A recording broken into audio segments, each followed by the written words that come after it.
सातव्या मुलीची सातवी मुलगी या मालिकेच्या आजच्या भागात आपण पाहणार आहोत. आबा त्रिनयना देवीची आरती करत असतात आणि तितक्यात गावातील दोन बायका त्या ठिकाणी येतात आणि त्या मंदिरामध्ये बसूनच वाती वाळायला सुरुवात करतात आणि ते बघून आबा काळजीत पडतात.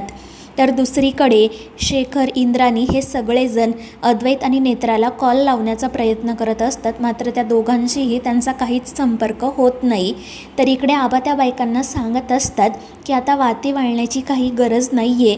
मात्र त्या बायका म्हणतात की आम्ही जंगलामध्ये गुरं चरायला सोडली आहेत आणि खूप ऊनसुद्धा लागते, त्यामुळे आम्ही इथेच थांबतो आणि वाती वळतो. आणि ते बघून आबा देवी आईकडे मनाशी प्रार्थना करतात की देवी आई, तुझ्या सेवेला आलेल्या भक्तांनी इथे थांबू नये असं मला वाटते, त्यासाठी मला माफ कर.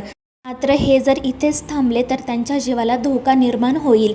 आणि मग त्यानंतर अचानक बाहेर विजा चमकू लागतात, आभाळ भरून येतं आणि त्यामुळे त्या बायका त्यांच्या गुरांसाठी मंदिरातून निघून जातात आणि त्यामुळे आबांच्या जीवात जीव येतो. ते देवी आईचे आभार मानतात.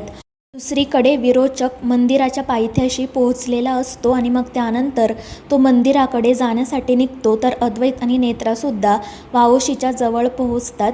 तर दुसरीकडे घरी सगळेजण काळजीत असतात आणि मग त्यानंतर ते वावोशीला जाण्याचं ठरवतात.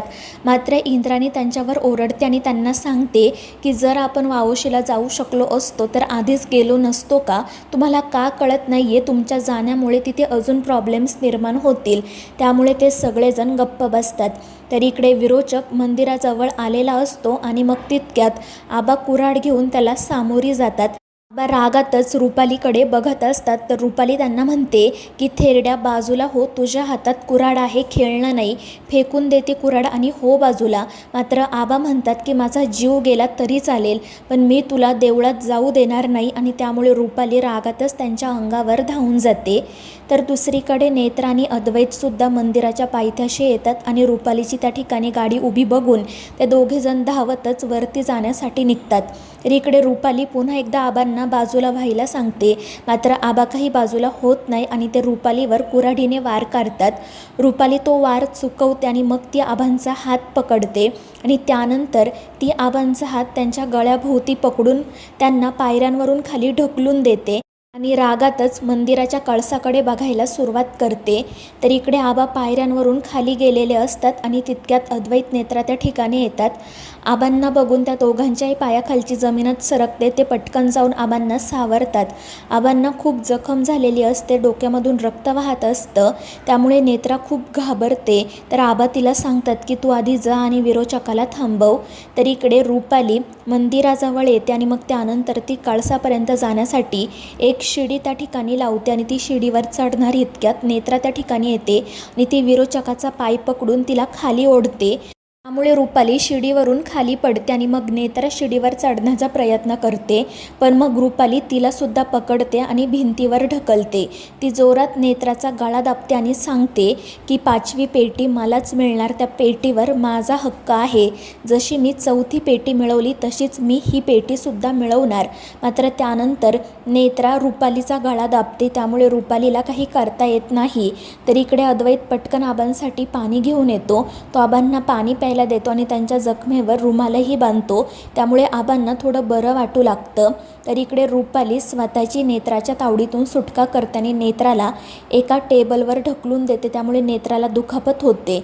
मात्र तिच्या पुढेच हळदीचं ताट असतं, ती हळद ती रुपालीच्या चेहऱ्यावर उडवते, त्यामुळे रुपालीला काही क्षणासाठी काही दिसत नाही. आणि मग नेत्रा रुपालीचे केस पकडून तिचं तोंड पाण्यात बुडवते, त्यामुळे रुपालीला काय करावं ते सुचत नाही. तिच्या नाकातोंडात पाणी गेलेले असते, मात्र तरीसुद्धा ती नेत्राला पकडते आणि मग नेत्राला एका ओट्यावर ढकलून देते, त्यामुळे नेत्राला खूप जखमा होतात आणि मग त्यानंतर ती बेशुद्धच पडते. तर रुपाली रागातच तिच्याकडे बघत असते. तर नेत्रा देव्याच्या कळसाकडे बघतच बेशुद्ध पडते. दुसरीकडे इंद्राणी घरातल्या सगळ्यांना समजावत असते की काळजी करू नका, नेत्रा आणि अद्वैत लवकरच 5वी पेटी घेऊन घरी येतील आणि मग सगळं ठीक होईल. त्यामुळे त्यांच्या जीवात जीव येतो. तर इकडे बेशुद्ध पडलेल्या नेत्राकडे रुपाली रागातच बघत म्हणत असते की आज मी तुला सोडणार नाही. या टेकडीवरूनच त्या म्हाताऱ्याला मी खाली ढकलून दिलं होतं, आता तुलासुद्धा या टेकडीवरूनच खाली ढकलून देणार. आज त्रिनयनेच्या एका लेकीचा जीव जाणार. आणि मग ती नेत्राचा हात पकडते आणि तिला ओढतच टेकडीच्या दिशेने जाण्यासाठी निघते. दुसरीकडे आबांना थोडं बरं वाटू लागल्यावर अद्वैत त्यांना म्हणतो की चला आबा, आपण डॉक्टरांकडे जाऊन येऊ आणि मग त्यानंतर मी नेत्राच्या मदतीसाठी जाईल. मात्र आबा काही ऐकायला तयार नसतात. अद्वैत त्यांना सांगतो की तुम्ही कमीत कमी गाडीमध्ये तरी जाऊन बसा, इथे नका थांबू. पण आबा ऐकत नाही आणि ते अद्वैतकडे हट्ट करतात की मलासुद्धा वरती घेऊन चल, मलासुद्धा नेत्राची मदत करायची आहे. त्यामुळे त्याचा नाईलाज होतो आणि मग ते दोघेजण मंदिराकडे जाण्यासाठी निघतात. इकडे रुपाली बेशुद्ध नेत्राला ओढतच टेकडीजवळ घेऊन येते. तर अद्वैत आणि आबा मंदिराच्या परिसरात पोहोचतात आणि तेथील अवस्था बघून त्या दोघांच्याही पायाखालची जमीनात सरकते. नेमकं काय झालं असेल याचा विचार करून ते दोघेही घाबरतात. तर इकडे रुपाली नेत्राला त्या टेकडीवर आणून ठेवते आणि रागातच तिच्याकडे बघत म्हणते की जरी त्रेतायुगामध्ये त्रिनयनेने माझा अंत केला असेल तरी आता या कलियुगामध्ये मी या त्रिनयनेच्या लेकीचा अंत करणार.